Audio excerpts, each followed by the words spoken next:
You better hold your horses there, bucko. I'm not like obtuse to baiting mechanics. I understand this is a question as one of those things that while I understand that you may be genuine in the tone, especially that type of writing, this idea of a question can come across as body checking my fucking credentials. While I have thought about answering this question genuinely, I think the really big part is this. If I were basing this obscurity off of what I knew, this would be a completely different idea, would it not? Despite me already having a decent knowledge base of games, I do research these things. And because of this question asked so long ago, and when I got into a stable area, I actually did start typing up an actual rubric and scripting system. I made a format because you decided to ask this. What I will answer is how my format breaks down, because the original plan goes beyond the obscurity meat. So during scripting and rambling, I do go off a few key points. Of course, we have sales, we have legacy and influence, availability,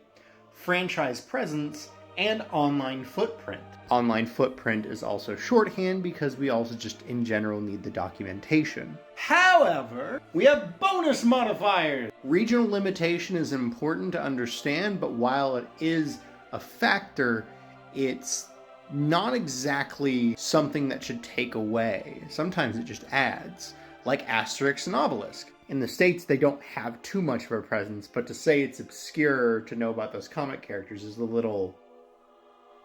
it's a little contentious. Another bonus modifier is, of course, dev star power. Now, this isn't like 50 Cent comes in the studio and says, I want to make a game.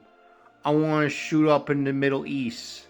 Wear my skull. No, this is about, like, Tim Schafer, Peter Molyneux, people in the fucking industry. Swear to God, if I hear somebody say that a game is obscure and I look up the lead developer and it's like, oh, it's Will Wright, you die! Beyond that, I did have an idea of using an actual, like, radar chart, but to do all the mapping for each and every single post was just gonna get tedious. If I needed to post 3 times a day, every day, I know all of them are not about obscure games, but still. To cover all the games that are coming from the OG post, and then every tangent video I make, somebody suggests something, I will be here for like years.